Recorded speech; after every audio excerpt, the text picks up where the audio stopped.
I am Sher Singh Siyag from गुरु कृपा public school. तो children, जैसा कि आप जानते हो, कल आपका एसएसटी का जो एग्ज़ाम हुआ था, एसएसटी का एग्ज़ाम जो है 8th क्लास का, उसके अंदर विभिन्न प्रकार के क्वेश्चन आपको क्वेश्चन पेपर में देखने को मिले थे। उनको हम एक-एक करके आज 1 बाय 1 जो है सॉल्व करेंगे। तो हमारा फर्स्ट क्वेश्चन जो है, जो कि शुरुआत में हमें दिया गया था ऑब्जेक्टिव टाइप क्वेश्चन, तो 1 से 8 नंबर तक ये क्वेश्चन है, तो उनको हम एक-एक करके सोल्व करते हैं। नंबर फर्स्ट क्वेश्चन है हमारा, Warren Hastings became the first governor general of India. Warren Hastings है, वो भारत के पहले गवर्नर जनरल बने थे। तो हमारे को इस क्वेश्चन के ऑप्शन में 4 विकल्प दिए गए हैं। पहला है ए 1771, दूसरा है बी 1772 और सी है इसके अंदर 1773 और डी है 1770 के अंदर। तो हम इन चारों में से कौन सा एक ठीक है, इस प्रकार से हमें इसको हल करना था। तो इसका ऑप्शन सी है वो करेक्ट है, 1773। तो क्वेश्चन नंबर 1 और इसका फर्स्ट का सी हो जाता है हमारा ठीक है। उसके बाद क्वेश्चन नंबर 2 है, दिक्कू मीन्स। दिक्कू मीन क्या होता है? दिक्कू मीन होता है आउटसाइडर, कोई बाह्य लोग जो हमारे समाज में बाहर से आए हैं, उनको हम कहते हैं दिक्कू। तो उस समय जब जो आदिवासी लोगों के लिए एक मतलब टर्म जो है इन्होंने यूज की थी, किसके लिए यूज की थी? जो साहूकार थे, मनी लेंडर थे, जो कि बाहर से ट्रेडर थे, जो कि ब्रिटिशर्स लोग थे, अधिकारी वगैरह जो आ रहे थे, आदिवासियों के जो वन संपदा है उसको हड़प रहे थे किसी न किसी प्रकार से। तो आदिवासी लोग उन्हें दिक्कू कह करके पुकारते थे। तो दिक्कू मीन होता है आउटसाइडर। इसका भी सी ऑप्शन आपका करेक्ट हो जाएगा। क्वेश्चन नंबर 2, इसका भी ऑप्शन नंबर सी करेक्ट है। और उसके बाद क्वेश्चन नंबर 3 है, measures use to conserve soil. जो उपाय है वो मिट्टी को कंजर्व करने के लिए या हम कहते हैं सुरक्षित करने के लिए प्रयोग किए जाते हैं। तो वो कौन कौन से है? इज या आर? तो मतलब एक है तो इज बोलेंगे और बहुत सारे है तो आर बोल देंगे। तो इसमें ट्रेस फार्मिंग दिया हुआ है, शेल्टर बेल्ट दिया हुआ है, रॉक डैम दिया हुआ है। ये तीनों ही चीज है भाई, ये सभी कहीं ना कहीं मिट्टी को सुरक्षित करने के लिए प्रयोग की जाती है टेक्निक। तो हम इसमें कर देंगे ऑल ऑफ डीज। इसका ऑप्शन हमारा डी ठीक हो जाएगा। उसके बाद क्वेश्चन नंबर 4 है, द एवरेज पॉपुलेशन डेंसिटी पर square kilometre in India is. Bharat के अंदर प्रति स्क्वायर किलोमीटर, प्रति वर्ग किलोमीटर जो जनसंख्या की डेंसिटी है, सघनता है, वो है भाई। तो आगे ऑप्शन हमारे सामने है 4, 250, 310, 382, 380। तो इसके अंदर हमारा करेक्ट हो जाएगा सी ऑप्शन, क्वेश्चन नंबर 4 का। क्वेश्चन नंबर 4 सी ऑप्शन हमारा करेक्ट हो जाएगा, 382 पर स्क्वायर किलोमीटर पर्सन जो आएंगे 382। उसके बाद है, in which Indian state do more than 60 tribals groups live. तो 60 से भी ज्यादा ट्राइबल ग्रुप कौन से स्टेट में रहते हैं, ये पूछा गया है। तो इसके अंदर ऑप्शन है झारखंड, गुजरात, ओडिशा और राजस्थान है। तो हमारा आंसर हो जाएगा सी इसका, Odisha. Question number 5 option C is correct. उसके बाद हम देखें तो क्वेश्चन नंबर 6 आता है। क्वेश्चन नंबर 6 के अंदर हमें दिया गया है, what colour is painted at the pumps by government around the union carbide factory in Bhopal. तो यहाँ मिथाइल आइसोसाइनेट गैस जो लीक हुई थी और उसके माध्यम से लगभग 3000 के आसपास लोग हैं वो मारे गए थे। तो ये एक बड़ा हादसा हुआ था और जो पंप्स है उनके ऊपर जो है रेड कलर जो है लेपा गया था, पोता गया था हम कह ले। तो इसका आंसर बी है वो करेक्ट हो जाएगा, बी आंसर इसका करेक्ट हो जाएगा। उसके बाद क्वेश्चन नंबर 7 है। क्वेश्चन नंबर 7 में हमें दिया गया है, the Rajput king of Rajasthan called a conference in हुरडा। राजपूत जो किंग थे राजस्थान के जो राजपूत राजा थे, उन्होंने हुरडा जो कि भीलवाड़ा के अंदर पड़ता है, वर्तमान भीलवाड़ा में, उस स्थान पर पुराने टाइम में क्या किया था, एक कॉन्फ्रेंस बुलाई थी, सम्मेलन बुलाया था। और वो किस लिए बुलाया था, उन्होंने क्यों बुलाया था? To stop the growing power of Maratha. मराठाओं की शक्ति को ग्रेप करने के लिए या रोकने के लिए उन्होंने ऐसा किया था। तो वो कब किया था? यहाँ पर हमारे सामने ऑप्शन है, सीधा सीधा सन में ही दिखाई देता है, 1834, 1817, 1734, 1728। तो 1734 वाला इसका ठीक हो जाएगा, जुलाई 1734 एडी। तो मैं सीधा ऑप्शन लिख देता हूँ आपके सामने बी। उसके बाद क्वेश्चन नंबर 8 है। क्वेश्चन नंबर 8 के अंदर हमें देखने को मिल रहा है, Maharana Pratap airport is located. Maharana Pratap airport जो है वो स्थित है भैया, कहाँ पर स्थित है? सांगानेर जयपुर में है, किशनगढ़ अजमेर में है, रातानाडा जोधपुर में है, डबोक जो कि उदयपुर का है यहाँ पर है। तो महाराणा प्रताप से लिंक जो है ये है डबोक, उदयपुर। तो इसका आंसर हो जाएगा हमारा डी करेक्ट। ये 8 क्वेश्चन जो ऑब्जेक्टिव क्वेश्चन थे ये हमारे इस प्रकार से इनके ऑप्शन है वो करेक्ट ऑप्शन रहे हैं। अब हमारे सामने वेरी शॉर्ट आंसर टाइप के क्वेश्चन है, उनके अंदर ही आगे सीरीज आती है उसमें आता है 9वां क्वेश्चन, और 9वें क्वेश्चन के अंदर हमारे को देखने को मिलेंगे फिल इन द ब्लैंक्स। उनको हमें सूटेबल जो फिल इन द ब्लैंक्स है वो वर्ड ऊपर दे रखे हैं, उनमें से चूज करके एक वर्ड प्रत्येक के लिए भरना है। तो इसके अंदर हमें क्वेश्चन नंबर 9 में क्वेश्चन नंबर 9 और आगे ऑप्शन दिए हुए हैं। तो ऑप्शन ए इसका, और ए में क्या आएगा ये हमें बताना है। तो लैंड फॉर्म्स आल्सो डिटरमाइन, जो लैंड फॉर्म्स है वो डिटरमाइन होते हैं किसके द्वारा, लैंड फॉर्म्स जो है वो डिटरमाइन होते हैं किसके माध्यम से, तो सोइल, क्या आ जाएगा, सोइल को भी डिटरमाइन करते हैं भाई, सोइल। उसके बाद बी ऑप्शन इसका, बी में दिया हुआ है area of mineral deposit are Khalistan populated, mineral से जो डिपॉजिट एरिया है वो क्या है भैया, वो डेंसली पॉपुलेटेड है, मतलब जनसंख्या वहां पर बहुत ज्यादा निवास करती है, तो इसमें आ जाएगा डेंसली।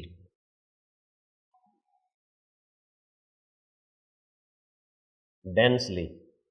उसके बाद सी जो दे रखा है इसके अंदर है, सी में दिया हुआ है over country has special policies and programmes for Khalistan community, हमारे देश के पास खास नीतियां हैं, प्रावधान है, प्रोग्राम है, कार्यक्रम है किसके लिए, मार्जिनलाइज कम्युनिटी के लिए। कौन सी कम्युनिटी के लिए, मार्जिनलाइज, जो हाशियाकरण जिनका हो रखा है, जो हाशिए पर धकेल दिए गए हैं, ऐसे लोगों के लिए हमारे देश में खास प्रकार के प्लान पॉलिसी वगैरह बने हुए हैं भाई।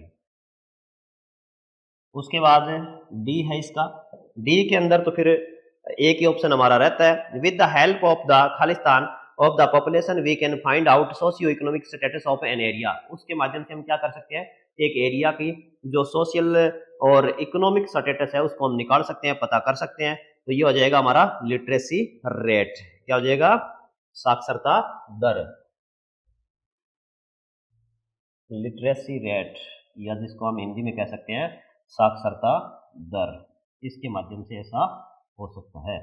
अब क्वेश्चन नंबर आ जाता है आगे 10 नंबर क्वेश्चन के अंदर हमें को देखना मिलता है match the columns, column match करने, कॉलम ए दिया हुआ है, कॉलम बी दिया हुआ है।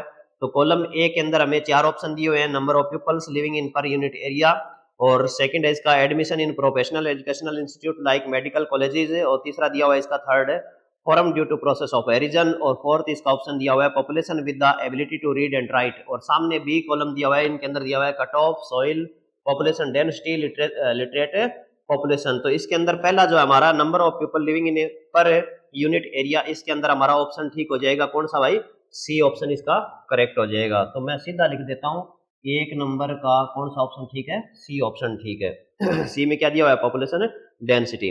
उसके बाद में सेकंड है admission in professional educational institute like medical colleges, तो इसका ऑप्शन है ए हो जाएगा, कट ऑफ के माध्यम से ये दिखाया जाता है, तो ए ऑप्शन इसका। उसके बाद 3 और इसके बाद 4, 3 नंबर में दिया हुआ है form due to process of erosion, ये बनती है भैया किसके माध्यम से, जो अपर्दन की क्रिया है उसके माध्यम से, उस प्रक्रिया के माध्यम से, तो ये बनती है सॉइल, आपको पता ही है, तो इसका ऑप्शन बी इसके साथ मैच करेगा। उसके बाद है population with the ability to read and write, उसको हम क्या कहते हैं, लिटरेट पॉपुलेशन कहते हैं, तो इसका ऑप्शन है बी मैच कर जाएगा। उसके बाद क्वेश्चन नंबर 11 है हमारे पास है, जो कि क्वेश्चन नंबर 11 में क्या दिया हुआ है, ट्रू एंड फॉल्स दिए हुए हैं। क्वेश्चन नंबर 11 में क्या दे रखे हैं, ट्रू एंड फॉल्स है। Buses are the best means of transport for short distance travelling, तो इसमें कोई डाउट ही नहीं है, क्योंकि रोड है वो लगभग हर गली हर घर से जुड़े हुए हैं, रोड के माध्यम से हमने छोटी जो दूरी तय करनी होती है वो इजीली कर पाते हैं, बड़ी आसानी के साथ door to door service road के माध्यम से दी जा सकती है। तो बसेज है वो रोड का ही एक वो है, चलने वाला जो व्हीकल होता है, तो निसंदेह हम कह सकते हैं कि ये ट्रू है, इसमें कोई भी दिक्कत नहीं है। तो पहला हमारा जो है 11 का एक ऑप्शन दे रखा है, ये आपका क्या हो जाएगा, ट्रू हो जाएगा, मैं टी लिख देता हूँ खाली। उसके बाद 2 नंबर है, 2 नंबर में दे रखा है Janani express provide transportation facility to pregnant womens and new born childs from home to hospital and from hospital to home, तो इसमें कोई डाउट नहीं है, जो जर्नी एक्सप्रेस नाम की जो चला रखी है व्हीकल जो ट्रांसपोर्टेशन के लिए, वो जो गर्भवती महिलाएं हैं और जो बच्चे हैं उनको घर से अस्पताल तक ले जाने के लिए और वापिस चिकित्सालय से घर तक लाने के लिए इनका प्रयोग किया जाता है, और ये ट्रू है, इसमें किंचित भी संदेह नहीं है, तो मैं टी लिख देता हूँ इसके आगे। 3 नंबर ऑप्शन जो है हमारा, 3 नंबर ऑप्शन में दिया हुआ है the main objective of IM Shakti fund scheme is to reward peoples and organisation involve in the protection of girl child, बिल्कुल गलत बात है। ये ऐसा कुछ नहीं है, ये दूसरी स्कीम है इसके तहत, ये उद्देश्य बिल्कुल नहीं है। तो ये हमारा यहाँ पर फॉल्स बनता है, तो मैं इसके सामने एफ लिख देता हूँ ये। उसके बाद 4 नंबर ऑप्शन, 4 नंबर में दिया हुआ है, it is primary responsibility of government to provide basic facility to all citizen. ये बिल्कुल सही बात है, सभी नागरिकों को जो आधारभूत सुविधाएं उपलब्ध करवाने का काम है, ये प्रमुख जिम्मेदारी है, प्राइमरी रिस्पॉन्सिबिलिटी है, प्राथमिक जिम्मेवारी है किसकी, सरकार की। तो ये हमारा हो जाएगा ट्रू। इस प्रकार से क्वेश्चन नंबर 11 हमारा यहाँ पर समाप्त हो जाता है। उसके बाद क्वेश्चन नंबर 12 है, why did permanent settlement system of revenue collection fail. Revenue collection करने का जो स्थायी बंदोबस्त जो था सिस्टम प्रणाली, वो फेल क्यों हो गया था, उसके पीछे कारण क्या है। तो ये 2 नंबर का क्वेश्चन आया था, इसमें आपको 1-2 कारण जो है इसके वो बताने थे। तो इसका सीधा सीधा एक तो कारण ये था कि ब्रिटिश उस समय की जो ईस्ट इंडिया कंपनी की जो सरकार थी भारत के अंदर, उन्होंने ये सोचा था कि जमींदार जो है जब उनको इस प्रकार की जिम्मेदारी दी जाएगी तो वो अपनी जमीनों में भी सुधार करेंगे, लेकिन ऐसा कोई कार्य जमींदारों ने नहीं किया था। तो एक तो फेल मारने का ये कारण था।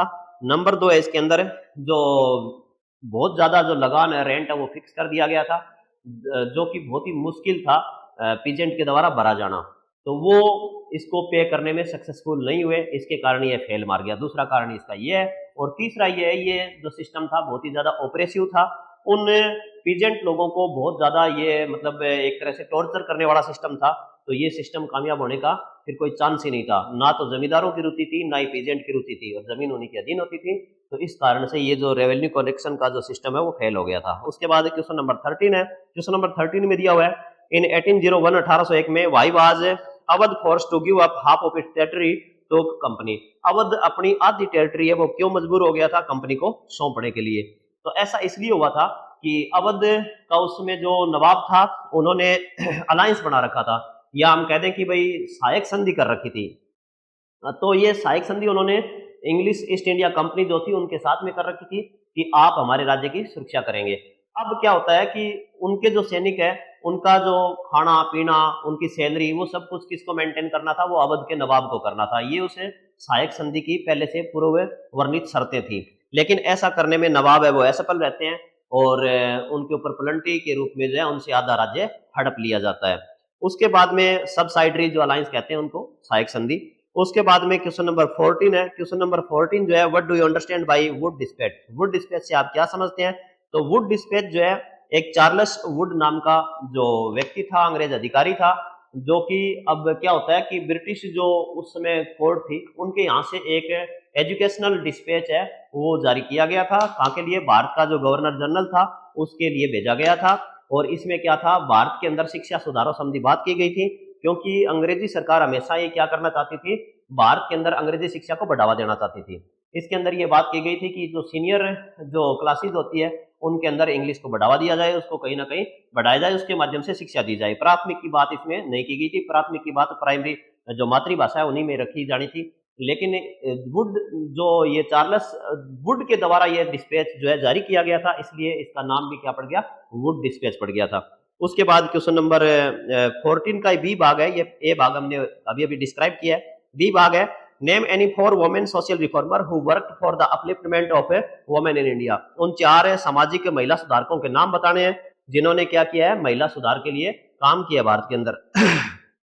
तो इसके अंदर वैसे बहुत सारी महिलाओं के नाम आते हैं, सावित्रीबाई फुले, और इसके अलावा रमाबाई, पंडिता रमाबाई कह लो आप, इसके अलावा ताराबाई शिंदे, इसके अलावा रसुंदरी देवी। तो ये कई सारी महिलाओं के हम अग्रणी हैं जो नाम ले सकते हैं।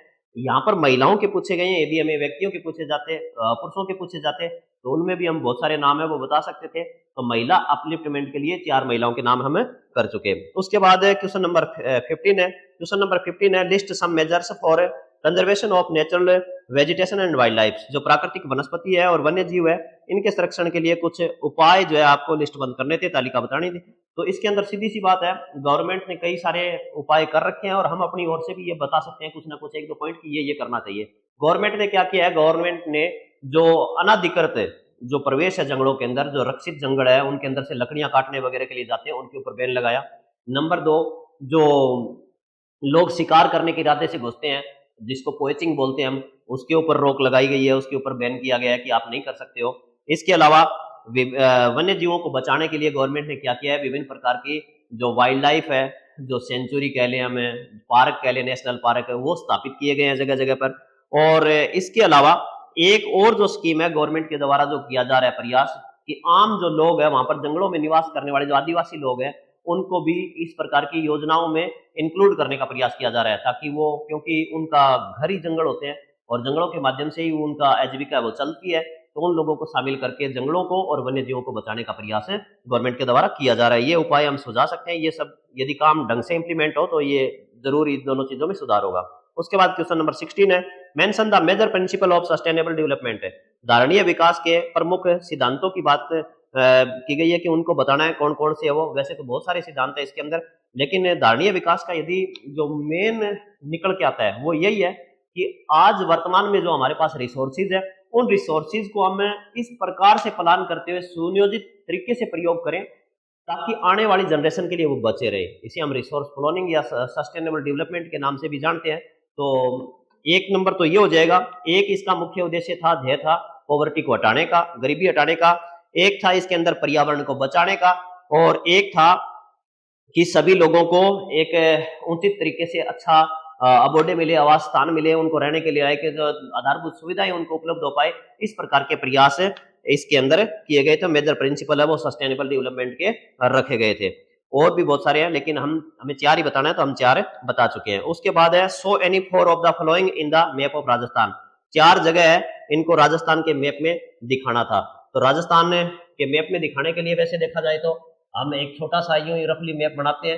एक चतुर्भुज के माध्यम से देखिए राजस्थान कुल मिला के ऐसा दिखेगा। यहाँ से थोड़ा थोड़ा हम कर लेते हैं, तो हमने एक रफ मैप बना लिया है। उसके हम कोणों से ही हम समझ जाए इसमें से जो चीज पूछी गई है। एक तो अजमेर पूछा गया है, अजमेर तो बीच में अध्य कह सकते हो आप। तो यहाँ पर यदि हम जयपुर मानते हैं तो बिल्कुल इसके सटीक नजदीक क्या हो जाएगा, अजमेर हो जाएगा।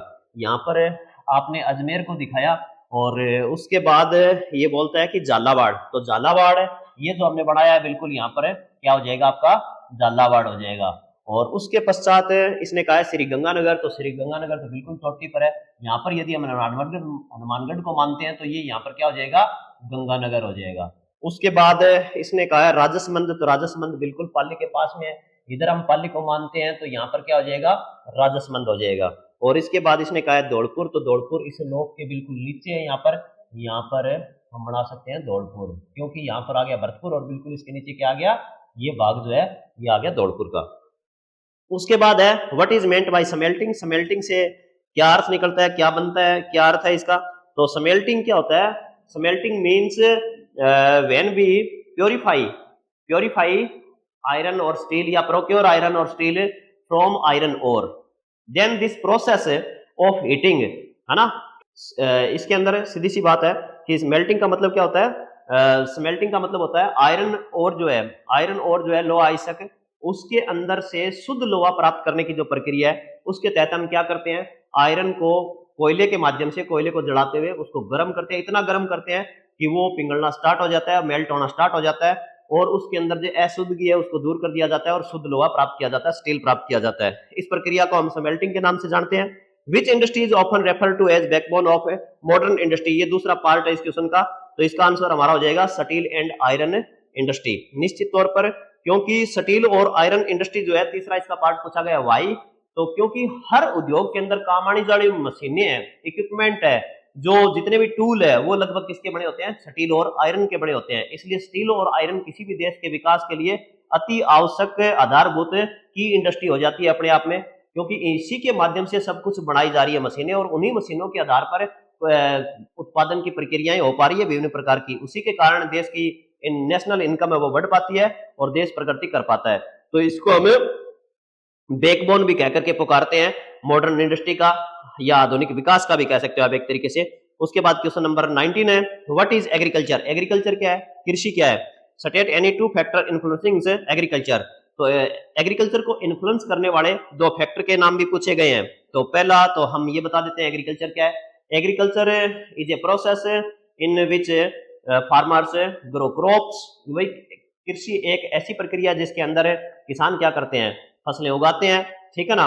एंड आल्सो, और साथ ही साथ में क्या करते हैं, रियर एनिमल्स, जो जानवर वगैरह उनको भी पालते हैं, या हम कहते हैं लाइव स्टॉक। लाइव स्टॉक को पालन पोषण करने का भी काम किया जाता है। तो हमारे इंडिया के अंदर मिक्स एग्रीकल्चर चलती है। ये दोनों जब चीजें साथ साथ की जा रही है तो उसे मिक्स एग्रीकल्चर के नाम से भी जाना जाता है। तो इंडिया के अंदर यही प्रणाली चलती है, इसी को हम क्या कहते हैं, एग्रीकल्चर कहते हैं। इसने कहा है 2 फैक्टर जो एग्रीकल्चर को प्रभावित करते हैं, तो निसंदेह जो मिट्टी जिसके ऊपर हम फसलें उगाते हैं वो प्रभावित करती है, क्लाइमेट जो कि जरूरी होता है किसी फसल को ग्रो करने के लिए वो क्लाइमेट प्रभावित करता है, और भी बहुत प्रकार की चीजें हैं जो प्रभावित करती है, जैसे टेम्परेचर वगैरह है, और अन्य प्रकार की चीज हम कर लेंगे, रेन की कितनी वो आ रही है, कितनी मतलब फ्रीक्वेंट रेन आ रही है, ये चीजें भी प्रभावित करती है। इसके अलावा भी बहुत सारी चीजें हैं जो इनको प्रभावित करती है, लेकिन प्रमुख यदि बात की जाए तो टोपोग्राफी और क्लाइमेट निश्चित तौर पर इसमें प्रभावित करेंगे ही करेंगे। उसके बाद क्वेश्चन नंबर 20 है, describe right to freedom and right to constitutional remedy. Right to freedom क्या है? राइट टू फ्रीडम का मतलब है हमारे कुछ मूलभूत अधिकार दिए गए हैं, सभी नागरिकों को इंडिया के अंदर मूलभूत अधिकार दिए गए हैं, फंडामेंटल राइट्स। तो उनके तहत पहले 7 होते थे, लेकिन वर्तमान में 6 अधिकार है। उन 6 अधिकार के अंदर पहला अधिकार हमारा आता है राइट टू फ्रीडम। अब राइट टू फ्रीडम में बहुत सारी चीजें हैं, जैसे राइट टू स्पीक, बोलने का अधिकार, राइट टू एक्सप्रेस, अपने विचारों को अभिव्यक्त करने का अधिकार, ये सबसे पहला आ जाता है। राइट टू रिलीजियस फ्रीडम, उसके बाद स्वतंत्रता, धर्म अपनाने की जो अधिकार है, आपको कोई मना नहीं कर सकता कि आप ये धर्म क्यों अपना रहे हो, आप ये धर्म क्यों अपना रहे हो, आप अपनी मर्जी से कोई भी धर्म है उसको मान सकते हो और उसको मानते हुए आगे अपने जीवन को बढ़ा सकते हो। इसके अलावा राइट टू फ्रीडम के अंदर तहत आप इंडिया के अंदर निवासी है कहीं किसी भी प्रदेश के, तो आपको कोई दूसरे प्रदेश में जाने से मना नहीं करेगा, आप कहीं भी जा सकते हो, कहीं भी आप रह सकते हो। ये सब रहना पीना खाना इन सब चीजों के लिए आप क्या हो भैया, फ्री हो, एक तरीके से अपनी आजीविका कहीं पर भी रहते हुए आप कमा सकते हो, कोई आपको मना नहीं कर सकता है। और कुछ भी मतलब अपने विचारों को आप अभिव्यक्त कर सकते हो जो दूसरों को ठेस ना पहुंचाए। और ये सब आपके जो है एक तरीके से अधिकार है, मूलभूत अधिकारों में आती है, और राइट टू जो फ्रीडम के तहत ये चीजें आती है, ये हमारा मूलभूत अधिकार है। उसके बाद यदि इन मूलभूत अधिकारों में से किसी मूलभूत अधिकार का यदि हनन होता है, मतलब उसका वॉयलेशन होता है, तो उस वॉयलेशन होने के उपरांत आप किसी भी भारत का जो मान्य कोर्ट है उसमें जाकर के अपील कर सकते हो, अपने लिए न्याय मांग सकते हो। ये आपका कहलाता है राइट टू कॉन्स्टिट्यूशनल रेमेडीज, संवैधानिक उपचारों का अधिकार। ये भी फंडामेंटल राइट है, आप किसी भी न्यायालय में जाकर के अपील कर सकते हो कि देखो मेरे साथ ऐसा ऐसा हुआ है, नहीं होना चाहिए था, तो फिर आपको न्यायालय वो न्याय दिलवाता है। तो ये आपका कहलाता है, जो कौन सा राइट कहलाएगा, ये राइट टू कॉन्स्टिट्यूशनल रेमेडीज।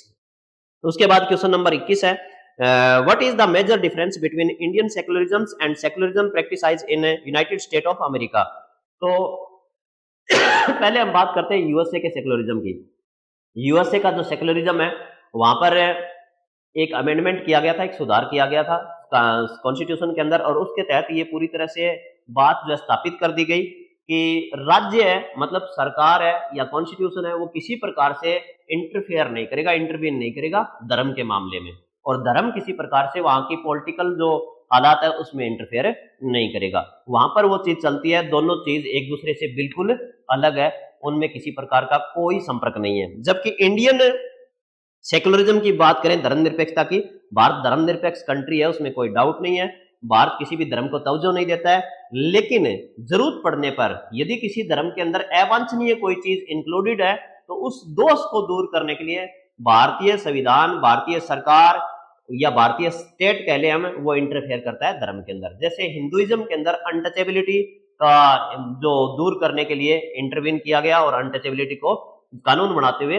हिंदूवाद से एक तरह से हम कहते हैं कि बाहर निकालने का प्रयास किया गया, दूर करने का प्रयास किया गया, दूर किया गया। उसके बाद हम बात करते हैं ताजा तरीन घटनाओं में, जो मुस्लिम कम्युनिटी है, मुस्लिम धर्म के अंदर से, इस्लाम धर्म के अंदर से जो 3 तलाक का जो नियम, जो प्रावधान था, उसको जो है यहाँ से हटाया गया और उसको अब संवैधानिक रूप से ये कर दिया गया कि 3 तलाक भारत में बैन है, कोई 3 तलाक नहीं दे सकता है। तो इस प्रकार से हम देखते हैं कि भारतीय जो स्टेट है वो कहीं ना कहीं इंटरफेयर करता है, लेकिन वो कुछ शर्तों के तहत जन सामान्य को कहीं ना कहीं लाभ देने के लिए काम किया जाता है। उसके बाद है how is Rajasthan government supported weavers. Rajasthan की सरकार है वो बुनकरों को किस प्रकार से सहायता देती है। तो बिल्कुल भाई, राजस्थान गवर्नमेंट जो है बुनकर लोगों को, जुलाहों को जो है सहायता देने के लिए क्या करती है, सब्सिडी देती है। नंबर 2 पर उनका माल है वो अच्छे से बिक जाए उसके लिए बाजार उपलब्ध करवाती है। इसके अलावा वो कहीं पर भी किसी भी प्रकार के जो है अपने जो उद्योग है वो स्थापित कर सकते हैं। उसके लिए लोन दिलवाने का काम भी सरकार इनको करती है। तो कई प्रकार से सहायता है सरकार के माध्यम से इनकी की जाती है बुनकर लोगों की। उसके बाद इसका ऑप्शन नंबर 2 है 22 नंबर क्वेश्चन का ही, what is meant by cyber security. Cyber security का क्या मतलब है? अब साइबर सिक्योरिटी का मतलब जानने से पहले हमें जानना जरूरी है कि साइबर क्राइम क्या होता है। साइबर क्राइम या हम कहते हैं कि भाई डिजिटल माध्यम से किसी के साथ कुछ चीटिंग कर लेना, किसी प्रकार से अपराध करना, तो वो साइबर क्राइम होता है। जैसे कि किसी की प्राइवेसी का हनन कर दिया, किसी के बैंक बैलेंस में से आपने रुपए चुरा लिए डिजिटल वे से, किसी के प्राइवेट कोई महत्वपूर्ण सूचनाएं हैं उनको आपने लीक कर दिया डाटा को, किसी के कंप्यूटर से निकाल दिया, किसी के मोबाइल से निकाल दिया, या किसी अन्य प्रकार के इस प्रकार की जो चीजें हैं जो डिजिटली रूप से काम आती है उनके अंदर कुछ ऐसी चीटिंग कर देना, वो कहलाता है आपका साइबर क्राइम। और फिर आप साइबर क्रिमिनल जो होते हैं वो क्या करते हैं, रैनसम की मांग करते हैं। रैनसम मीन कह लेंगे साइबर फिरौती कह सकते हैं एक प्रकार की, उसकी मांग की जाती है। तो ये साइबर क्राइम के तहत आता है। इसको रोकने के लिए भारत जो हमारी जो पुलिस प्रशासन कह ले या सरकार कह ले, उन्होंने प्राय जो साइबर एक्सपर्ट लोग हैं उनको भर्ती करना स्टार्ट किया है फोर्स के अंदर।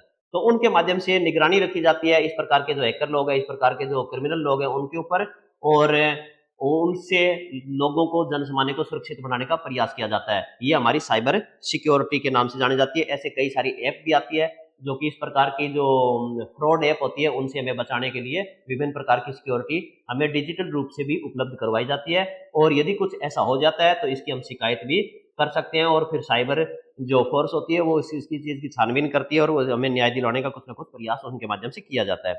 उसके बाद है ऐसे टाइप क्वेश्चन। ऐसे टाइप क्वेश्चन के अंदर 23 नंबर क्वेश्चन है, who were the moderate. Moderate कौन थे? तो मॉडरेट जो है वो इस प्रकार के पॉलिटिशियन लोग थे, वर्ग था भारत के अंदर जब ईस्ट इंडिया कंपनी का राज चल रहा था उस समय। ये इन लोगों का ये मानना था कि जो अंग्रेजी शासक वर्ग है या हम कह ले जो लोग है अंग्रेज, वो भारत के अंदर जो आए हुए हैं वो उनको आइडियल मानते थे। उनको लगता था कि ये लोग न्याय के पक्ष में है, ये हमारी जस्ट मांगों को जरूर सुनेंगे, उनको ऐसा लगता था। इसलिए वो रिक्वेस्ट और प्रेयर वाली राजनीति किया करते थे। विनम्र रहते हुए अपना काम निकलवाने का प्रयास करते थे और उन लोगों के आगे अनुन्य विनम्र करते हुए जो भारत की सही मांगों को, जन सामान्य की सही मांगों को रखने का प्रयास करते थे। इन लोगों को हम मॉडरेट के नाम से जानते हैं। जबकि इनके विरुद्ध में एक जो लोग थे वो उग्र रूप से अपनी चीजें पाना चाहते थे और इसके लिए वो वायलेशन के लिए तैयार रहते थे, उनको हम कहते हैं रेडिकल लोग। तो महात्मा गांधी के नेतृत्व में थे मॉडरेट। अब इसमें सेकंड पार्ट में पूछा है, how did they propose to struggle against the British rule. इन्होंने ब्रिटिश रूल के खिलाफ किस प्रकार से स्ट्रगल करना प्रपोज किया था, उसका प्रस्ताव रखा था। तो इन्होंने यही कहा था कि हम ब्रिटिश अधिकारियों को अपनी जो जस्ट मांगे हैं, जो सही मांगे हैं, उनको उनके सामने रखेंगे और उसको कन्विंस करवाने का प्रयास करेंगे। उनको लगता था कि वो उनकी जस्ट मांगों को जरूर सुनेंगे, क्यों? उनको लगता था कि अंग्रेज न्यायप्रिय है, इसलिए। उसके बाद क्वेश्चन नंबर 23 का सेकंड पार्ट है, what impact did Bahadur Shah Zafar support to the rebellion have on the peoples and the ruling family.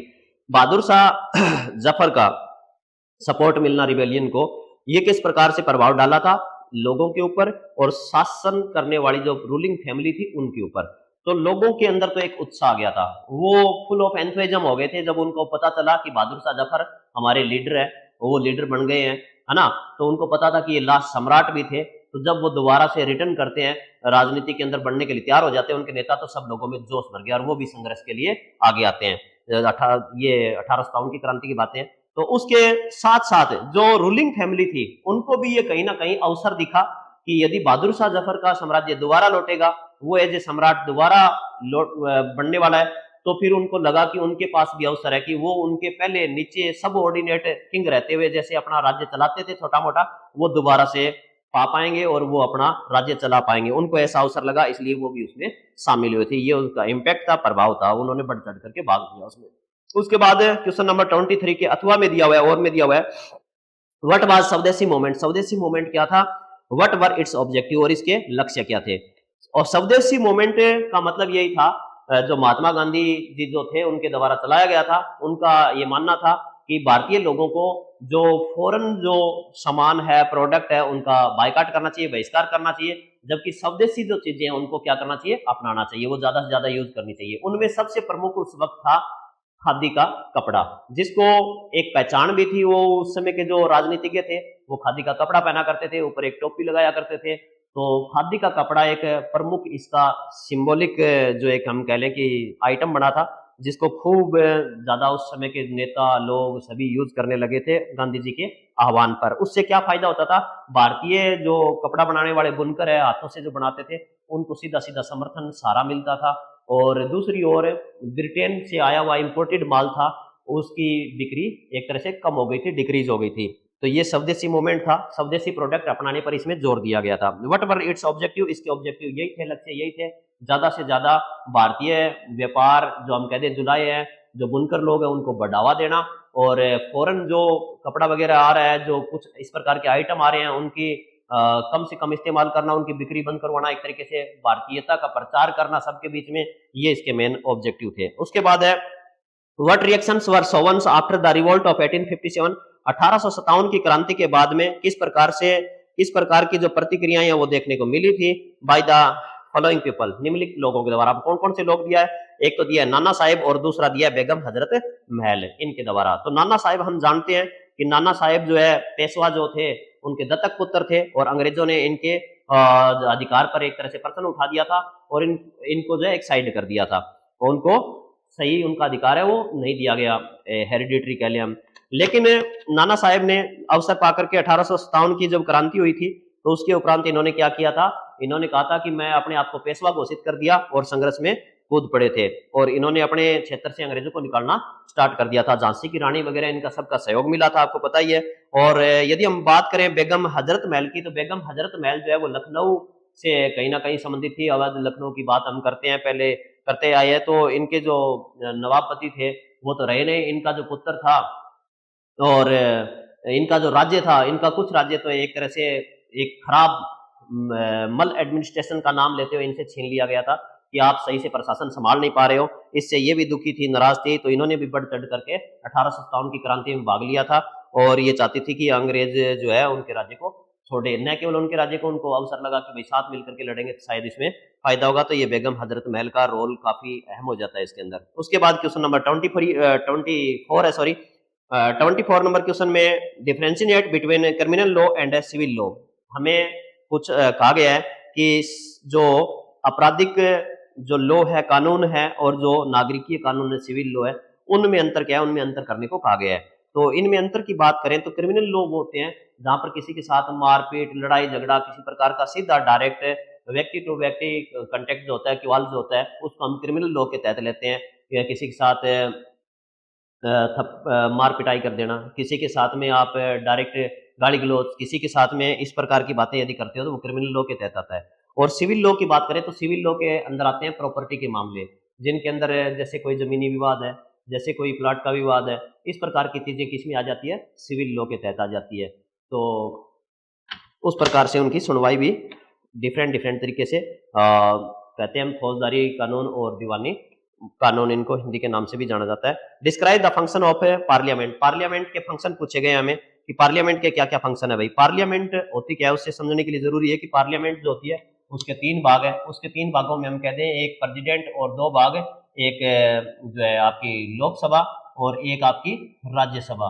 ये 3 भागों में हम पार्लियामेंट को बांट सकते हैं। पार्लियामेंट क्या काम करती है, तो पार्लियामेंट जैसा कि आपको पता ही है, पार्लियामेंट के अंदर लोगों के द्वारा चुने हुए जनप्रतिनिधि बैठते हैं, जिनको हम एमपी के नाम से जानते हैं। तो लोकसभा के अंदर तो सीधे डायरेक्ट वोट दे करके लोग अपने एमपी पहुंचाती है, जबकि राज्यसभा जो है वहां पर जो एमपी कैसे पहुंचते हैं, वो एमपी जो है स्टेट के चुने हुए हमारे जो जनप्रतिनिधि है, जिनको हम एमएलए कहते हैं, उनके माध्यम से चुन करके यहाँ पर भेजा जाता है। जिसका प्रतिनिधित्व ज्यादा होता है उसके ज्यादा एमपी यहाँ पर पहुंचते हैं। कुछ यहाँ पर सदस्य जो है 10-12 के करीब जो है वो प्रेसिडेंट के द्वारा मनोनीत भी होते हैं। तो और तीसरा भाग जो है पार्लियामेंट का वो खुद प्रेसिडेंट है। तो लोकसभा या राज्यसभा किसी में भी बिल पेश किया जा सकता है, और जब बिल पेश किया जाता है तो उसके ऊपर यदि लोकसभा पारित कर देती है उसको, तो वो पहुंचता है राज्यसभा में। फिर राज्यसभा से पारित हो जाता है तो उसके बाद वो कानून बनने के लिए जाता है राष्ट्रपति जी के पास, उनकी मोहर लग जाती है तो वो एक्ट बन जाता है, वो कानून बन जाता है। तो एक तो कानून बनाने का काम इनके माध्यम से किया जा सकता है, पार्लियामेंट के माध्यम से। एक काम तो ये हो गया। दूसरे काम की बात करें तो क्योंकि लोकसभा में जो चुने हुए एमपी है वो लोगों के द्वारा चुने हुए हैं, तो वो जनता के क्या होते हैं, जनप्रतिनिधि होते हैं, इसलिए जनता की आवाज जो है वो यहाँ पर उठाई जाती है। मेंबर ऑफ पार्लियामेंट के द्वारा लोकसभा के अंदर, जिससे फिर सरकार के जो नुमाइंदे हैं वो उससे परिचित होते हैं कि लोगों की मांग क्या है, उनकी बातों को यहाँ पर उठाया जाता है, क्या मामले हैं। दूसरा जो है सरकार की ओर से, सरकार जो एजुकेटिव है, एजुकेटिव जिनमें प्रमुख जो एमपी में से कुछ मंत्री बना दिए जाते हैं वो लोग होते हैं, तो वो लोग अब उन्होंने क्या क्या काम किया है किसी मांग के प्रति वो यहाँ पर ही बताते हैं लोकसभा के अंदर। तो ये भी पार्लियामेंट में ही होता है। किसी भी जुडिशरी के अंदर यदि कोई जज वगैरह कुछ उनके ऊपर यदि कोई मुकदमा वगैरह चलाना हो तो उसको महाभियोग कहा जाता है, वो भी कहाँ पर चलता है, वो भी आपकी पार्लियामेंट में चलता है। तो इस प्रकार से पार्लियामेंट में बहुत प्रकार के कार्य होते हैं। पार्लियामेंट अपने आप में एक बहुत ही प्रमुख और पवित्र स्थान है, भारतीय कानून का हम कह सकते हैं एक तरीके से। उसके बाद में हम बात बोले तो क्वेश्चन नंबर 24 का अथवा में दिए क्वेश्चन है, how is the Indian parliament a symbol of faith of people in democracy. इसने कहा कि भारतीय जो पार्लियामेंट है वो किस प्रकार से लोगों के विश्वास का प्रतीक है लोकतंत्र के अंदर। बिल्कुल भाई, लोकतंत्र तभी कायम होता है जब जनता का विश्वास सरकार में बना रहे और कॉन्स्टिट्यूशन में बना रहे। तो भारतीय जो पार्लियामेंट है यहाँ पर जैसे मैंने अभी अभी समझाया था, यहाँ पर कौन लोग बैठते हैं, ऐसे लोग बैठते हैं जिनको लोगों ने वोट दे दे करके यहाँ पर पहुंचाया है, चुन चुन करके यहाँ पर भेजा हुआ है। तो यहाँ पर वो जनप्रतिनिधि है, वो लोगों की बात उठाते हैं, लोगों के मुद्दों को उठाते हैं, और जब लोगों की बात यहाँ पर उठाई जाएगी तो लोगों का विश्वास निश्चित तौर पर बना रहेगा। सरकार के जो मंत्री है उनसे क्वेश्चन पूछे जाते हैं, किस प्रकार से आपने क्या काम किया, जनता की ये मांग है उसका क्या रिस्पॉन्स है, तो ये सब प्रकार की बातें यहाँ पर की जाती है। तो निश्चित तौर पर लोगों का जो विश्वास है पार्लियामेंट में बना रहता है। एक मैंने पॉइंट और बताया था आपको, जुडिशरी में यदि किसी के साथ अन्याय हो जाता है, जज यदि गलत है वहां पर, तो जज के ऊपर वैसे डायरेक्ट कोई मुकदमा नहीं चलाया जा सकता है, लेकिन पार्लियामेंट के अंदर जज को हटाने के लिए महाभियोग है वो चलाया जा सकता है। तो यहीं से वो प्रक्रिया होती है पार्लियामेंट के थ्रू ही। तो पार्लियामेंट अपने आप में फेथ का विषय लोगों के लिए, डेमोक्रेसी के लिए बहुत ही आवश्यक है, और ये एक फेथ का सिंबल भी कह सकते हो।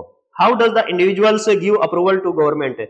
कोई इंडिविजुअल है वो किस प्रकार से गवर्नमेंट को अप्रूवल देता है। तो इंडिविजुअल हम सीधा सा बता सकते हैं कि हमारे यहाँ पर 18 अबव जो भी है, 18 अबव वो क्या करते हैं, उनके पास वोटिंग राइट होता है, और वो अपने वोटों के माध्यम से किसी भी एमपी को क्या करते हैं, वोट दे करके इलेक्ट करते हैं।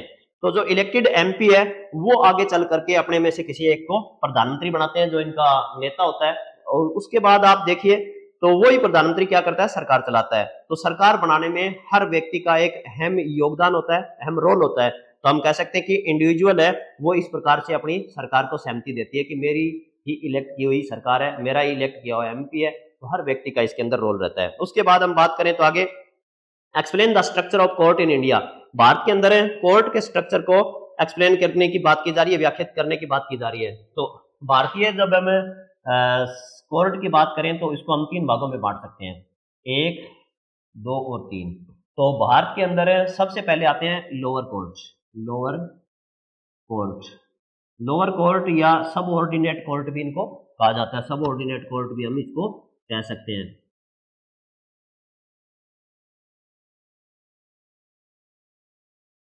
निम्नतम न्यायालय भी इनको कह सकते हैं। उसके बाद आता है high court. High court, high court जो निम्नतम जो ये न्यायालय होते हैं, ये आपके तहसील स्तर पर, ये आपके डिस्ट्रिक्ट स्तर पर, इन जगहों पर होते हैं, और इनके अंदर विभिन्न प्रकार के जो जजेज है वो बैठते हैं, जैसे एमएम हो गया, एसजीएम हो गया, ये सब यहाँ पर बैठते हैं और लोगों को न्याय देने का प्रयास अपने प्रोसेस के माध्यम से किया जाता है। उसके पश्चात जब यहाँ से सुनवाई पूरी हो जाती है, यहाँ पर भी न्याय अधूरा रहता है, तो फिर यहाँ पर जाकर के अपील हाईकोर्ट में की जा सकती है। तहसील और डिस्ट्रिक्ट से बाहर निकलने के पश्चात हाईकोर्ट के जज है, हाईकोर्ट जो होते हैं वो कहाँ पर स्थापित होते हैं, प्रत्येक स्टेट की जो लगभग तो ऐसा देखने को मिलता है कि कैपिटल के अंदर ही हाईकोर्ट रखा जाता है, लेकिन हमारे राजस्थान का जो हाईकोर्ट है वो जोधपुर के अंदर है। तो एक पीठ इसकी जयपुर में भी स्थापित है, लेकिन मुख्य हमारा हाईकोर्ट कहाँ पर स्थापित है, जोधपुर में स्थापित है। ये राज्य के अंदर प्रमुख न्यायालय होता है राज्य के अंदर। लेकिन देश की बात की जाए तो एपेक्स कोर्ट या हम सुप्रीम कोर्ट कहते हैं, ये हमारा जो है कहाँ पर है भैया, दिल्ली के अंदर है ना। सुप्रीम कोर्ट भी कह सकते हो आप इसको, और एपेक्स कोर्ट भी कह सकते हो। तो ये हमारा, ये 3 भागों में हम न्यायालय व्यवस्था हमारी बांट सकते हैं, lower court, subordinate court, high court और सुप्रीम कोर्ट या एपेक्स कोर्ट भी कह दो आप। तो ये हमारे 3 भागों में अलग अलग प्रकार से हम अपने न्यायालय प्रणाली को बांट सकते हैं, जहां पर हर व्यक्ति की सुनवाई, मामले की सुनवाई वो की जाती है। यदि किसी प्रकार का कोई वायलेशन हुआ है, फंडामेंटल राइट का वायलेशन हो या किन्हीं अन्य प्रकार के जो सिविल या जो क्रिमिनल जो मुकदमे हैं, जो ट्रायल चलते हैं, उन सब की सुनवाई इधर ही होती है इन दिनों में। उसके पश्चात हम बात करें तो क्वेश्चन नंबर 25 है। क्वेश्चन नंबर 25 में हम देखते हैं, अच्छा एक चीज मैं सॉरी बताना चाहूंगा 24 नंबर क्वेश्चन के अंदर कि सब ऑर्डिनेट यदि कोई निर्णय देता है तो वो निर्णय सब निचले जो न्यायालय है जैसे हाई कोर्ट है, लोअर कोर्ट है, उन सब पर लागू होते हैं और आगे वो एज ए लगभग लॉ के रूप में ही काम करते हैं। ये न्यायालय न्याय देते वक्त सुप्रीम कोर्ट का कोई दिया हुआ निर्णय है उसका हवाला देते हुए अपना निर्णय सुना सकते हैं। तो वो सबके ऊपर एक तरह से बाउंड होता है, सबको मानना ही पड़ता है वो निर्णय जो सुप्रीम कोर्ट का दिया हुआ है। उसके पश्चात हम चलते हैं क्वेश्चन नंबर 25 की ओर। 25 नंबर क्वेश्चन में दिया हुआ है, explain the main reason for the failure of revolt of 1857 in Rajasthan. Rajasthan में 1857 की क्रांति के मुख्य जो कारण थे फेल होने के, वो उसको व्याख्यात करना है, बताना है। तो इसमें हम देखें, एक तो जो क्रांति थी जैसे पूरे भारत के अंदर भी वो कारण था कि एक साथ स्टार्ट नहीं हुई थी। ये जो क्रांति है वो विभिन्न समय पर भड़कती रही और उसके कारण क्या हुआ था, एकता नहीं बन पाई थी क्रांतिकारियों के बीच में। वो कभी कहीं बखेड़ा हो गया, कहीं बखेड़ा हो गया। तो इसके कारण जो अंग्रेज ऑफिसर थे, अंग्रेज थे उस समय भारत के अंदर, उनको मौका मिल गया उनको एक एक करके दबाने का, कुचलने का। तो एक कारण तो क्रांति का ये था फेल होने का। दूसरा कारण राजस्थान में फेल होने का ये था कि जो राजपूत जो राजा थे, किंग थे, यहाँ के लोकल लॉर्ड थे, उन्होंने किसी प्रकार से कोई सहायता नहीं की थी क्रांतिकारियों की। उन्होंने किसी प्रकार का कोई समर्थन नहीं दिया। क्यों? क्योंकि सब साइड जो अलायंस है उसके अंदर प्रतिबंधित थे अपनी जो लॉयल्टी है अंग्रेजों के प्रति रखने के लिए। तो वो अंग्रेजी सरकार से सीधे जुड़े हुए थे और इन्होंने अंग्रेज सरकार के साथ मिलते हुए क्रांतिकारियों को दबाने का ही प्रयास किया, सहायता बिल्कुल नहीं दी। तो एक इसका फेल होने का कारण ये भी था। और दूसरा जो है, तीसरे कारण की बात करते हैं, तात्या टोपे, उसने काफी सहयोग मांगा था यहाँ आकर के, किसी राजा ने उनकी सहायता नहीं की थी। और इसके अलावा एक लीडरशिप की भी कमी थी। जो क्रांतिकारी थे उनका कोई अच्छा नेता नहीं था, इसके कारण क्रांतिकारी है वो एक नहीं हो पाए ढंग से, और जो है अलग अलग जगह पर अलग टाइम पर बखेड़े होना।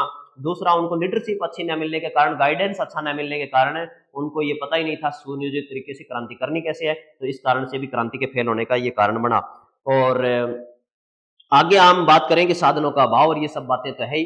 तो वो वहां पर पुराने टाइम में हम कहीं रुकते ही नहीं थे, तो ये कारण भी क्रांति के फेल होने का कारण था। यही प्रमुख कारण थे क्रांति के फेल होने का। उसके बाद है राइट शॉर्ट नोट ऑन, हमें संक्षिप्त में टिप्पणी लिखनी है किसके ऊपर, राजस्थान जो पेंटिंग स्टाइल है उसके ऊपर, और बी इसका पार्ट दिया हुआ है अर्बन एडमिनिस्ट्रेशन। तो पहले हम राजस्थानी पेंटिंग की बात करते हैं। राजस्थानी पेंटिंग की बात की जाए तो ये बहुत ही पुराने समय से वैसे तो चली आ रही है, प्रचलित है, लेकिन खास तौर पर जब मुगल साम्राज्य का एक तरीके से क्या हो गया था, पतन हो गया था, औरंगजेब के टाइम से ये काम होने लग गया था। वो कट्टर शासक था और जितने भी उनके दरबार के अंदर जो ये थे पेंटर वगैरह, उनको वहां से एक तरह से निकाला गया था, उनके साथ बुरा व्यवहार किया गया। तो उन लोगों ने मुगलों का दरबार छोड़ करके वो राजस्थान के, उसमें क्योंकि मुगलों के साथ अच्छे रिश्ते थे, तो वहां से कलाकार निकल निकल के कहाँ आने लगे थे, राजस्थान के जो राजघराने, राजपूत राजघराने, उनके अंदर वो आने लग गए थे। उनको राजस्थान के राजघराने ने अपने यहाँ पर शरण दी, और उस शरण देने के बदले में उन्होंने क्या किया था, विभिन्न प्रकार की अपनी पेंटिंग है उनको क्रिएट किया था, प्रोड्यूस किया था। तो उसके अंदर हमें देखने को मिलता है कि एक नई शैली का विकास हो गया, जो कि राजपूत मुगल शैली के नाम से जानी जाती है। वो नई शैली का जन्म हुआ था। इसमें विभिन्न प्रकार के, जैसे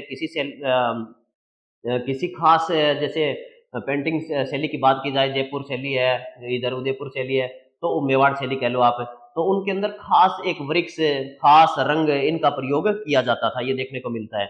इसी प्रकार से हम देखते हैं कि किशनगढ़ की जो अंदर जो एक राजा हुए थे जिनका नाम था सावंत सिंह या नागरी दास, वो उनके दरबार में एक मुख्य पेंटर था जिसका नाम निहालचंद था। निहालचंद ने बनी ठनी का चित्र बनाया था, और बनी ठनी को भारत की मोनालिसा भी कहा जाता है। तो वो काफी फेमस हुआ था, और उसके ऊपर भारत सरकार ने डाक टिकट भी जारी की थी। तो इस प्रकार से हम देखते हैं कि जो राजस्थान की पेंटिंग है उसके अंदर भी कई प्रकार के अलग अलग घराने पाए जाते हैं, कई प्रकार के अलग अलग फ्रंट पाए जाते हैं।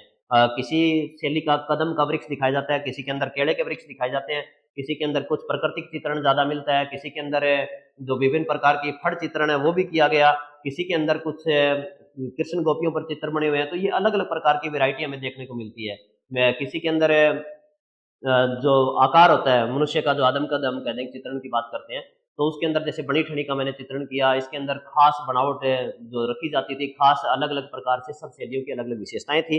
मेवाड़ शैली अपनी अलग चटक चित्रों रंगीन चित्रों के लिए जानी जाती थी और इसी प्रकार से पेंटर जो है अपना काम कर रहे थे, तो पेंटिंग है वो डिफरेंट स्टाइल देखने को मिलते थे राजस्थान पेंटिंग के। उसके बाद सेकंड इसका पार्ट है, उसमें है अर्बन एडमिनिस्ट्रेशन, तो ये 2 ही नंबर का था, ज़्यादा हमें बड़ा इसको नहीं करना है।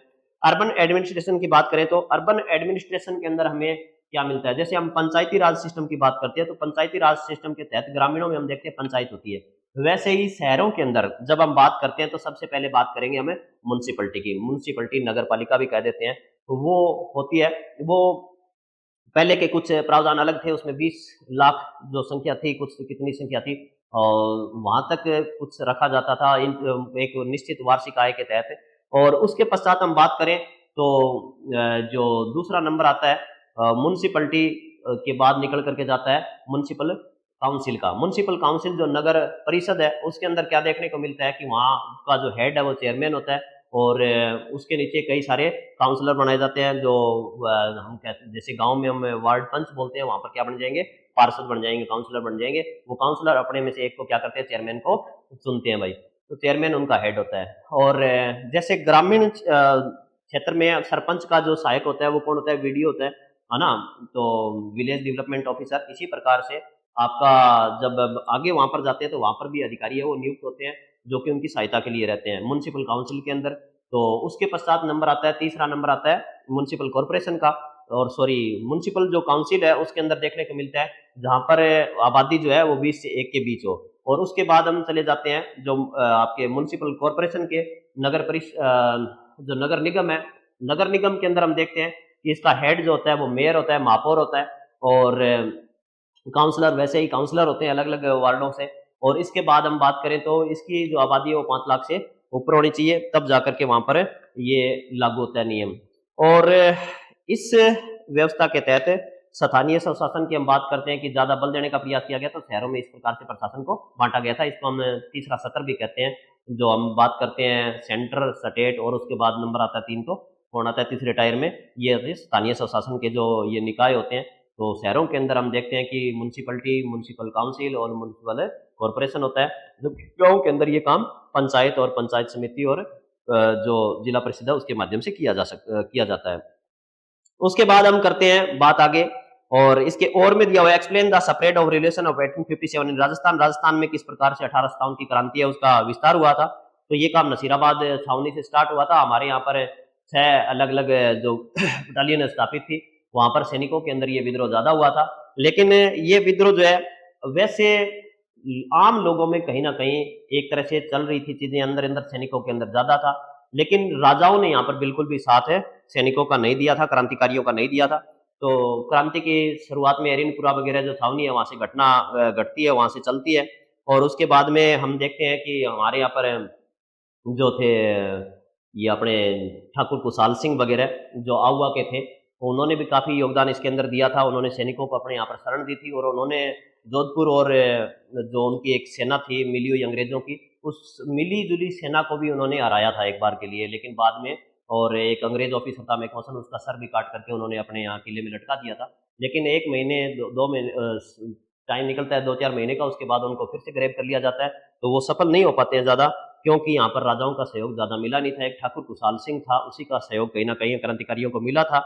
और उसके अलावा जगह जगह पर हम देखने को मिलता है कि लोगों ने तो खूब सहयोग किया था क्रांतिकारियों का, लेकिन राजाओं का किसी प्रकार से सहयोग नहीं था। इसलिए इवन राजाओं को भी क्रांतिकारियों के द्वारा पकड़ा गया था, जैसे देखने को मिलता है उधर का भीलवाड़ा वगैरह सिस्टम का, तो वहां पर बूंदी वगैरह का, तो वहां पर किसी न किसी प्रकार से राजाओं ने तो खुद विघन डाला था, क्रांति को फैलने देना ही नहीं चाहते थे, अंग्रेजों के समर्थन में थे। जबकि जो ग्रामीण लोग है और उसके अंदर भी ज्यादा प्रसार नहीं था ग्रामीण क्षेत्रों में, बल्कि सैनिकों का इसमें ज्यादा म्यूटिनी था, ज्यादा विद्रोह था। उन्होंने इस क्रांति को प्रसारित करने का काम किया था। तो नसीराबाद से लेकर के हम बात करते हैं इसके अंदर मेन 3-4 पॉइंटों की, तो उसके अंदर सीधी सी बात है नसीराबाद, नसीराबाद के बाद में आउवा, और आउवा के बाद में जो बूंदी वगैरह का देखने को मिलता है, इन्हीं के अंदर ज्यादा क्रांति का प्रसार रहा था और ज्यादा नहीं हुआ था। उसके बाद शॉर्ट नोट में हमें लिखना था 2-2 ग्राम पंचायत के बारे में और स्कल्पचर इन राजस्थान, इन 2 चीजों के बारे में। तो ग्राम पंचायत हम सभी जानते हैं, ग्राम पंचायत का जो हेड होता है वो सरपंच होता है, और सरपंच के जो नीचे हम कह दें जो चुने जाते हैं वो पंच होते हैं या उनको वार्ड पंच भी कह दें। और जो वार्ड पंच होते हैं वो सरपंच को यदि एक साइड आधे से ज़्यादा हो जाए तो वो सरपंच को टाइमली हटा भी सकते हैं। टाइम रहते मतलब टाइम अभी पूर्ण पूर्ण नहीं हुआ है उसमें वो एक तरह से अविश्वास प्रस्ताव ला करके उसको हटा सकते हैं, रिमूव कर सकते हैं उसकी पावर से। तो उस अवस्था में उनका जो हेड बनता है तो वो बनता है भैया उप सरपंच जो होता है। और इनकी सरपंच साहब की सहायता के लिए पंचायत में जो ऑफिसर होता है उसको हमें वीडीओ के नाम से जानते हैं, विलेज डेवलपमेंट ऑफिसर के नाम से जानते हैं। उसके बाद में पंचायत क्या-क्या काम करती है, तो जो सभी ज़रूरी काम है गाँव में गलियों का काम करवाना है, जो पानी की व्यवस्था करना है, साफ-सफाई की व्यवस्था करना है, ये सब काम किसके अधीन आते हैं? ये सरपंच की पंचायत के तहत आते हैं, ग्राम पंचायत ये काम करवाती है। उसके बाद में हमें शॉर्ट में ही बताना है, 2 में, ज़्यादा नंबर का नहीं है, तो 2 नंबर का क्वेश्चन है, 20-30 वर्ड में आता है आंसर, इतना ही होता है। उसके बाद में हम बी नंबर जो है इसका है, कल्चर्स इन राजस्थान, राजस्थान के अंदर मूर्ति कला के बारे में। तो राजस्थान की मूर्ति कला नो डाउट पुराने समय से जैसे पेंटिंग की हमने बात की थी, काफ़ी प्रचलित रही थी, काफ़ी प्रसिद्ध रही थी। तो हमारे यहाँ पर 3 प्रकार की अलग-अलग जो हिंदू धर्म के अंदर हम देखते हैं शाखाएँ मिलती है। तो कुछ लोग थे वैष्णोज़म्स जो वैष्णव धर्म है उसका मानने वाले थे। कुछ लोग जो है शैव धर्म से थे, जो शिव की पूजा करते थे। और वैष्णव जो धर्म के थे वो किसकी के विष्णु की पूजा करने वाले लोग थे।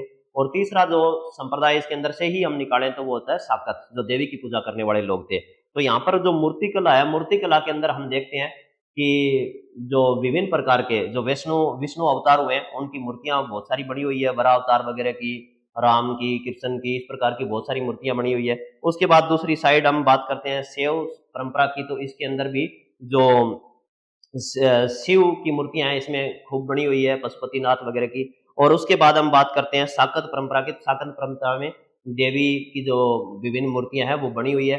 और इन मूर्तियों के अंदर महिषासुरमर्दिनी और इसी प्रकार से जो दुर्गा की जो मूर्ति है वो विभिन्न प्रकार के स्कल्पचर्स है बने हुए हैं। राजस्थान के अंदर इनका इतिहास है प्राचीन काल से ही चला आ रहा है और बहुत पुराना है। और हमारे यहाँ पर अच्छे-अच्छे कलाकार लोग हुए हैं जिन्होंने अच्छी-अच्छी स्कल्पटिंग करके दिखाई है, अच्छे-अच्छे स्कल्पचर बनाए हैं, मूर्ति की अपनी आर्ट है वो दिखाई है बना-बना करके। तो इस प्रकार से हमारा ये आज का सॉल्यूशन है वो पूरा हो जाता है।